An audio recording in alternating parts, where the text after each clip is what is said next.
చర్చిస్తున్నాం. ఇప్పుడు సానియా మిర్జా నివాసం బయట నుంచి మన ప్రతినిధి మహాత్మా అక్కడ ఉన్నటువంటి తాజా సమాచారాన్ని అందించడానికి అందుబాటులోకి వచ్చారు. మహాత్మా, అక్కడ ఉన్నటువంటి తాజా సమాచారం ఏమిటి?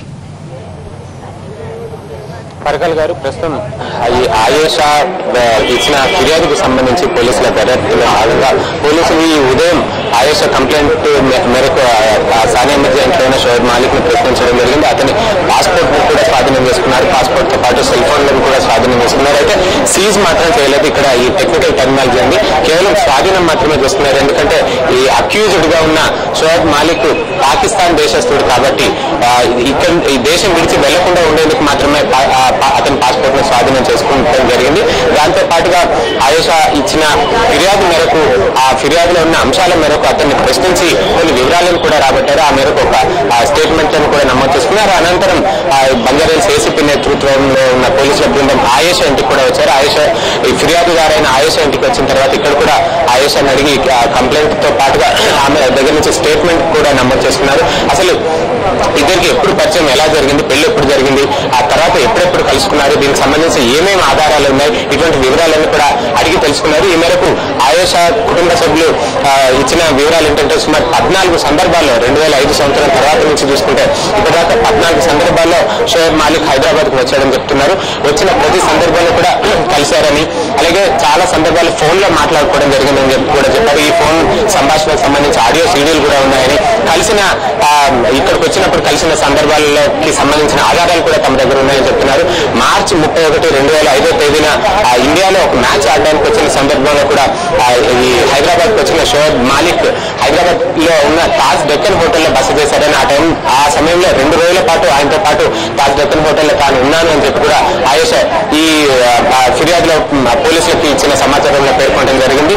మొత్తంగా చూసుకుంటే కనుక ఆయేషా ఇచ్చిన ఫిర్యాదు మేరకు పోలీసుల దర్యాప్తు ఇంకా కొనసాగుతూనే ఉంది. ఎందుకంటే ఇప్పుడు ఈ షోయబ్ మాలిక్ ను అరెస్ట్ చేసే విషయం మీద ఇది 2 దేశాల మధ్య సంబంధించిన ఇష్యూ కాబట్టి అరెస్ట్ చేసే విషయంలో లీగల్ ఒపీనియన్ తీసుకోవడంతో పాటుగా కేంద్ర ప్రభుత్వంతో కూడా చర్చించాల్సిన అవసరం ఉందని చెప్పి ఇక్కడ పోలీస్ శాఖ భావిస్తుంది. ఈ మేరకు కేంద్ర ప్రభుత్వం నుంచి వచ్చే ఆదేశాల మేరకు అతన్ని అరెస్ట్ చేసే అవకాశం ఉందని మనకు తెలుస్తోంది. మహాత్మా గారు, ధన్యవాదాలు. మరి నేను పొరపాటున మీరు సానియా నివాసం దగ్గర నుంచి అన్నాను, ఆయేషా నివాసం దగ్గర నుంచి మీరు చెప్పారు. ధన్యవాదాలు మాకు తాజా సమాచారం అందించినందుకు.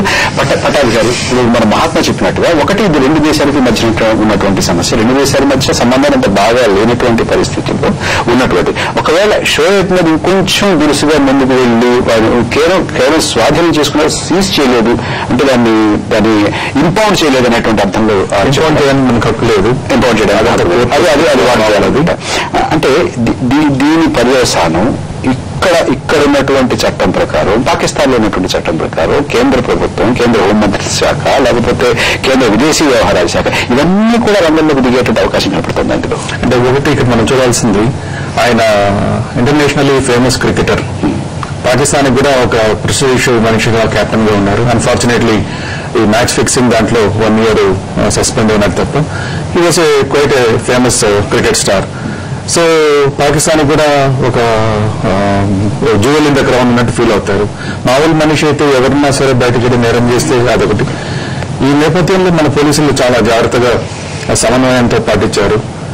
అదేవిధంగా ఒక మహిళ వచ్చి నాకు అన్యాయం జరిగింది, నేను పెళ్లి చేసుకున్న వ్యక్తి నాకు అన్యాయం చేశాడంటే ఆమెను తక్కువ చేయకుండా చట్టరీత్యా law taking its own course అన్నట్టు రియలీ మన police are acting in very professional manner. అలాగే సెంట్రల్ గవర్నమెంట్ ఇన్వాల్వ్మెంట్ అనవసరం, బట్ బికాస్ ఇండియాకి పాకిస్తాన్కి ఉన్న భయంకర సంబంధాల రీత్యా ఈ అగ్రివేట్ కాకుండా, ఈ టెన్షన్స్ అగ్రివేట్ కాకుండా, అంటే ఏ కుంటి సాగు దొరికినా కూడా విభేదాలు ఎక్కువ అవుతున్నాయి.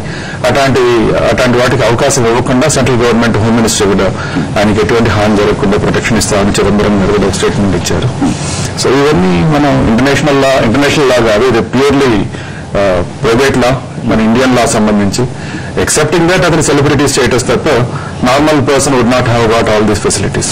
ఆర్ఎస్ గారు, ఒక్కసారి ఆయేషా మహా సిద్దికి ఏమన్నా కూడా ఆ అమ్మాయి వైపు నుంచి చూద్దాం. మీరు ఒకసారి అమ్మాయి వైపు నుంచి చూస్తే ఒక ముస్లిం ఆడపిల్ల నన్ను పెళ్లి చేసుకున్నాడు అని చెప్తోంది. అంతేకాకుండా పెళ్లి చేసుకున్నాడు, మేము కలిసి ఉన్నాము, చాలాసార్లు కలిసాము, మాట్లాడుకోవడమే కాకుండా మేము ఇద్దరు కలిసి కూడా ఉన్నాం అంటున్నారు. అంతేకాకుండా నేను గర్భాన్ని దాల్చానని కూడా చెప్తాను, అంతేకాకుండా నేను గర్భస్రావం చేయించుకున్నాను కూడా చెప్తాను. దానికి ఆధారాలు ఉన్నాయి, నాకు వైద్యుడు ఉన్నాడు, వైద్యుడు కూడా ఈ విషయం చెప్తాను. అంటే అంత ముందుకు వెళ్ళి చెప్తోంది అని అంటే ఏంటి? తన అమ్మాయి అబద్ధం చెప్తుంది అనడానికి లేదు, అన్ని ఆధారాలు అమ్మాయి చూపిస్తోంది.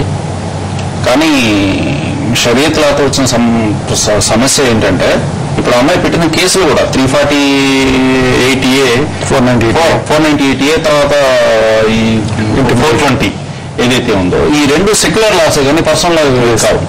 పర్సనల్ లా మేరకు షరియత్ లా అయితే కొద్దో గొప్ప యాజ్ ఇట్ ఈస్ గా పాటిస్తే ముస్లిం స్త్రీలకు అందులో రక్షణ ఉంది. కానీ ఇక్కడ సమస్య ఏంటంటే ఎవరు పాటించడం లేదు, ఏ దేశ కోర్టులు కూడా పాటించడం లేదు. కాబట్టి ముస్లిం స్త్రీల సమస్యలు ఏదైతే ఉన్నాయో, కాంజుగల్ రైట్స్ కి సంబంధించి ముస్లిం స్త్రీల హక్కులు ఏవైతే ఉన్నాయో అవి చాలా పర్సనల్ లా బోర్డుకి వెళ్ళేటటువంటి ఏం చేస్తుంది, ఏం చేయడానికి లేదు. ఇంకొకటి మీరు ఇందాకన్నట్టుగా షోయబ్ మాలికే విడాకులు ఇవ్వాల్సినటువంటి అవసరం, తాళాకులు ఇవ్వాల్సినటువంటి అవసరం ఉంది. ఈఎంఐ కూడా ఇచ్చేసుకోవచ్చు కదా, ఈఎంఐ కూడా విడిపోయిన చెప్పవచ్చు అని అంటున్నారు కదా, అది ఎందుకు చేయట్లేదు? చేయడానికి ఏంటి కారణం ఉండొచ్చు? ఏమిటి కారణం అంటే వాళ్ళిద్దరికి మాత్రమే తెలియదు అంతే ఆ కారణాలు. బర్నాడ్ షా అన్నట్టు లేదా శ్రీశ్రీ అన్నట్టు కాంజుగల్ రిలేషన్స్ లో ఉర్దూలో కూడా ఒక సామెత ఉంది, మియా బీబీ రాజీ హేతో క్యా కరేగా హాజీ అని. వాళ్ళిద్దరూ ఇష్టపడేటైతే మధ్యలో మూడో వాడితో ఏం నిమిత్తం లేదు, కోర్టు కానీ ఇంకెవరన్నా కానీ ఏం సంబంధం లేదు. వాళ్ళిద్దరి మధ్య ఉన్న సమస్య ఏంటి అనేది అది వాళ్ళిద్దరు తెలుసుకోవాలి. మెల్లిమెల్లిగా ఆ విషయాలు కూడా బయటకు వస్తాయి. కానీ సానియా మిర్జా పెళ్లి వ్యవహారంలో రెండు అంశాలు ఇక్కడ స్థూలంగా ముందుకు కనిపిస్తున్నాయి. ఏంటంటే ముస్లిం స్త్రీలకు సంబంధించిన కొన్ని హక్కులు అవి, ఇక రెండోది సెలబ్రిటీస్ గా ఉన్న వాళ్ళకి అంతా పర్సనల్ లైఫే కాదు, కొంత సోషల్ రెస్పాన్సిబిలిటీ కూడా ఉంటుంది అనేది కొంత జాగ్రత్తగా ఆలోచించవలసిన విషయం. అంటే ముస్లిం పర్సనల్ లా ప్రకారం లేదా మన సెక్యులర్ లా ప్రకారం, మామూలుగా ఉన్నటువంటి లా ప్రకారం, ఈ రెండింటి ప్రకారం 15వ తారీఖున వివాహం జరగడానికి ఏవైనా అవరోధాలు ఉన్నాయా?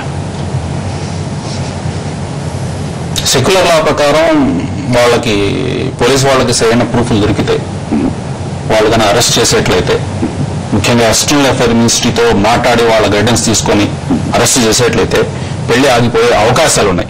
షరియా ప్రకారం ఆగిపోయే అవకాశాలు లేవు. కోర్టులో వాడు జైల్లో ఉండి కూడా పెళ్లి చేసుకోవచ్చు, పట్టాభి గారు. ఎస్, వాడు చెప్పినట్టు పర్సనల్ లా ఒకటి, పర్సనల్ లాలో వారు అన్నట్టు అసలు ఖురాన్ మ్యాండేట్ చేసిన ఏమంటారు, నియత్ అంటారు, నియమాలు అంటారు, అవన్నిటి పక్కన పెట్టేసి ఎవాల్వ్ అవుతూ వచ్చింది. అది కన్వీనియన్స్, టైమ్ అండ్ సిచ్యువేషన్స్ ప్రకారం కన్వీనియన్స్ ఎవాల్వ్ అవుతూ వచ్చింది. బట్ మన జనరల్ లా తీసుకుంటే ఇండియన్ పీనల్ కోడ్ ఇది పెళ్లికి సంబంధమే కాకుండా, సపోజ్ వాళ్ళు పెళ్లి చేసుకోలేదు, సపోజ్ ఆయిషా వచ్చి నేను కలీసంతో బతికాను, భార్యాభర్తగా బతికాను, సంభోగం జరిగింది, కన్సీవ్ అయినాను, టెర్మినేట్ అయింది, ఆరు ఇంకొక విధంగా నన్ను మానసిక వ్యధ పెట్టేటువంటి మన లాస్ ప్రకారం 498A తప్పక అప్లై అవుతుంది. Living relationship also 498A apply అవుతుంది. సో 498A ప్లస్ ఇంటిమిడేషన్, నీకు డబ్బులు ఇస్తాను కానీ విత్డ్రా చేయకపోతే అని చెప్పి అన్నాను అనుకోండి, అది ఇంటిమిడేషన్ కిందకే వస్తుంది. సపోజ్ అవి కానీ ప్రూవ్ అయితే అరెస్ట్ అనేది తథ్యం. ఓన్లీ థింగ్ ఈస్ బికాస్ ఈ సెలబ్రిటీ స్టేటస్ వల్ల మన దేశం వాళ్ళకి హై కమిషన్ కో వాళ్ళ గవర్నమెంట్ కు ఇంటిమేట్ చేసి arrest will be affected on intimation. Like for example MLA అన్నాడు, స్పీకర్ కి చెప్పి అరెస్ట్ చేయండి అన్నట్టు ఇక్కడ వాళ్ళ హై కమిషన్ చెప్పి అరెస్ట్ చేసే ఛాన్సెస్ ఉంటాయి ప్రూవ్ అయితే. ఇది ఇప్పటికీ గట్టి ఆధారాలు దొరికితే వ్యవహారంలాగా అయితే కనపట్లేదు. మరికొంత ఇది కొన్నాళ్ళు జరిగేటువంటి అవకాశం ఉంది. అలాగే మనం కూడా బహుశా మళ్ళీ మాట్లాడుకునేటువంటి సందర్భాలు కూడా వచ్చేటువంటి అవకాశం ఉంది. మీరు ఈ చర్చలో పాల్గొంటూ పట్టాభి గారు, హారిస్ గారు మీ విలువైన సమయాన్ని కేటాయించినందుకు, వచ్చినందుకు, చర్చలో పాల్గొంటూ కొత్త కోణాలని, షరియా లా ప్రకారం, కామన్ లా ప్రకారం కొత్త కోణాలని ఆవిష్కరించినందుకు మీకు ధన్యవాదాలు. నమస్తే ఆంధ్రప్రదేశ్.